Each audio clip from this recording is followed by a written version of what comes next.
Sir normally हम मना करते हैं, लेकिन अगेन अगर शुगर कंट्रोल है, जैसे मैंने आपसे बनाना की बात की, तो अगर आपकी शुगर्स वेल कंट्रोल्ड है, HbA1c, तो हम खा सकते हैं।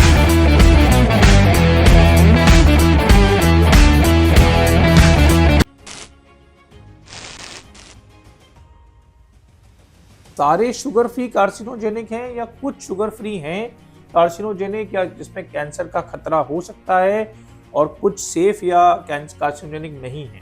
सारे कार्सिनोजेनिक तो नहीं है। जैसे स्टीविया बहुत ही सेफ माना जाता है, नेचुरल है, लेकिन अगेन उसकी क्वांटिटीज को रिस्ट्रिक्ट करना, क्योंकि देखिए हर एक का अपना एक तरीका बन जाता है खाने का। जैसे मैंने बताया, नेचुरल फूड का भी एक हार्मफुल इफेक्ट है। अगर कोई इंसान बिना रोक टोक के स्टीविया भी ले रहा है, हमें इतनी साइंटिफिक स्टडीज इवॉल्व अभी नहीं है कि स्टीविया का लॉन्ग टर्म में क्या साइड इफेक्ट हो सकता है, तो इसीलिए हम बोलते हैं कि उसको भी कम रखें। लेकिन stevia is much more natural as compare to others. Aspartame वगैरह में कार्सिनोजेनिक इफेक्ट्स देखे गए हैं। सुक्रालोज का क्या विचार है आपके बारे में? सुक्रालोज जो लोग यूज करते हैं, जो बोलते हैं कि वो नेचुरल है, उसका क्या स्टेटस है as regard to safety and usefulness? Sir again concept is same, जितनी मिनिमाइज्ड मात्रा रखें उतना अच्छा है, अदरवाइज साइड इफेक्ट्स तो हैं। पर क्या सुक्रालोज भी कार्सिनोजेनिक है? कार्सिनोजेनिक नहीं है, लेकिन हाँ साइड इफेक्ट्स हो सकते हैं। डॉक्टर दीप्ति की बात से हमें समझ में आया कि एस्पार्टेम एक ऐसा शुगर फ्री है जिसमें कुछ साइड इफेक्ट्स का रिस्क हो सकता है। सुक्रालोज और स्टीविया के साथ कोई स्पेसिफिक कार्सिनोजेनिक साइड इफेक्ट देखा नहीं गया है, पर हर चीज की एक्सेस खराब होती है। ये लो खाओ और अपने बच्चों को भी खिलाओ ताकि वो हरी भरी पोटी करे। इसलिए शुगर फ्री को जरूरत के हिसाब से यूज करना चाहिए, ना कि प्लेजर या लग्जरी के हिसाब से। बिल्कुल। Am I correct doctor Deepti? कोई और शुगर फ्री या ऐसा शुगर सब्स्टिट्यूट है जो डायबिटिक लोग यूज कर सकते हैं? मेरा मानना ये है कि जब भी हमें मीठे की क्रेविंग हो, सबसे बेस्ट ऑल्टरनेटिव है फ्रूट्स, क्योंकि फ्रूट्स में अपना ही नेचुरल स्वीटनेस सुक्रोस है।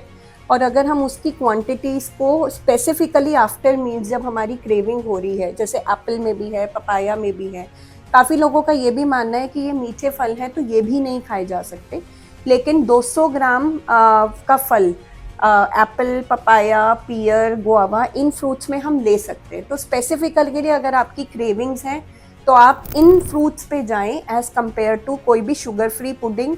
वंस इन अ वाइल वो समझ में आता है, लेकिन रेगुलर में fruits are healthier options as compare to the sugar fruits. So we have come to a very interesting subject, fruits in diabetics. So let's try to become more specific. सबसे पहले दीप्ति, आप हमें यह बताओ कि कौन से ऐसे फ्रूट्स हैं जो डायबिटिक्स को बिल्कुल नहीं खाने चाहिए या मोटे तौर पर उनसे दूर रहना चाहिए?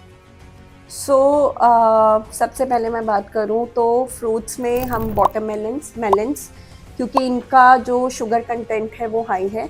हालांकि समझ में अब ये आ रहे हैं, तो अगेन हमें देखना पड़ेगा कि शुगर्स कितनी वेल कंट्रोल्ड है। बनानास अभी तक आंख बंद करके ना किए जाते थे, लेकिन अगर आपकी शुगर्स वेल कंट्रोल्ड हैं तो आप स्मॉल क्वांटिटीज़ में उसका सेवन कर सकते हैं।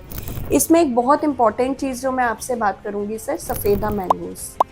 मैंगो सुनते ही गर्मियों में ना कर दिया जाता है डायबिटिक्स के लिए, लेकिन अगर मैं बात करूं रिसर्चेस की, जो CDOC में डॉक्टर अनूप मिश्रा की स्टडी आई 2 साल की, सफ़ेदा मैंगो से सबसे कम शुगर इंक्रीज होते हुए देखा गया। तो अगर आपकी शुगर्स वेल कंट्रोल्ड हैं, आपका HbA1c कंट्रोल्ड है और आपकी क्रेविंग्स हैं समर में स्पेसिफिकली मैंगोज खाने की, तो सफ़ेदा मैंगोज कीपिंग क्वांटिटी कंट्रोल, आप उसको ले सकते हैं।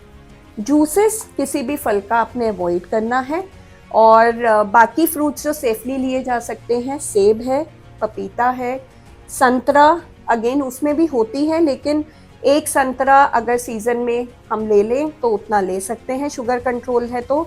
मौसमी बहुत आराम से लिया जा सकता है, पियर लिया जा सकता है, और आपका पीचेस जो अब गर्मियों में आते हैं उसका सेवन भी आराम से किया जा सकता है। आप 2-3 फ्रूट्स की और खासकर बात करते हैं। चीकू को लोग बोलते हैं बहुत हेल्दी है, चीकू का क्या स्टेटस है डायबिटिक लोगों के लिए? सर नॉर्मली हम मना करते हैं, लेकिन अगेन अगर शुगर कंट्रोल है, जैसे मैंने आपसे बनाना की बात की, तो अगर आपकी शुगर्स वेल कंट्रोल्ड है, HbA1c, तो हम खा सकते हैं। और इम्पॉर्टेंट चीज़ ये ध्यान रखने की, क्योंकि उसमें फ्रूट्स में भी अपना कार्बोहाइड्रेट कंटेंट है। तो अगर हम पूरे दिन भर का एक इंडिविजुअल का कार्बोहाइड्रेट कंटेंट मेंटेन कर लें, तो उसके साइड इफ़ेक्ट को आप मिनिमाइज कर सकते हैं। अगर आपने खा ही लिया चीकू, तो आप अपने नेक्स्ट मील्स में फाइबर और प्रोटीन का सेवन बढ़ा दीजिए। तो हम कुछ और फ्रूट्स की बात करते हैं। गुआवा, जामुन, पाइनएप्पल जी, के बारे में आपका क्या कहना है, और पपीता? ये तीनों चारों फ्रूट्स बहुत सेफली लिए जा सकते हैं, बट क्वांटिटीज़ अगेन 200 से मैक्सिमम 300 ग्राम। अगर एक मैं नॉर्मल एवरेज इंडियन रिक्वायरमेंट बात करूं, तो जो मेल्स हैं, जो टॉलर हैं हाइट में, उनको 300 ग्राम तक का फ्रूट्स कार्बोहाइड्रेट के कंपैरेटिव हम दे सकते हैं। और ऑन एन एवरेज जो फीमेल्स हैं, उनमें हम 200 ग्राम का फ्रूट दिन भर में, सो उसमें आप कोई भी 2 फ्रूट्स इनमें से चूज़ कर सकते हैं।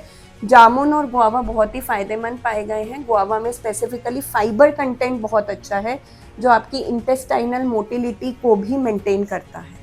डेट्स और फिग्स के बारे में क्या कहना है? सपोज मुझे शुगर क्रेविंग है, तो क्या मैं एक डेट खा सकता हूँ या मैं एक फिग खा सकता हूँ? बिल्कुल सर, ये as compare to process sugars much more better. और अगर हम इसकी क्वांटिटीज़ को मेंटेन करें, जो हम बार बार यही बात कर रहे हैं कि अगर हम क्वांटिटीज़ को कंट्रोल करके अगर हम किसी चीज़ में मिनिमल अमाउंट में ऐड करते हैं, तो यू कैन स्टिल हैव हफ्ते में 2 बार, और बाकी टाइम पे अपनी वेजिटेबल्स का इंटेक अगर हम बढ़ा दें।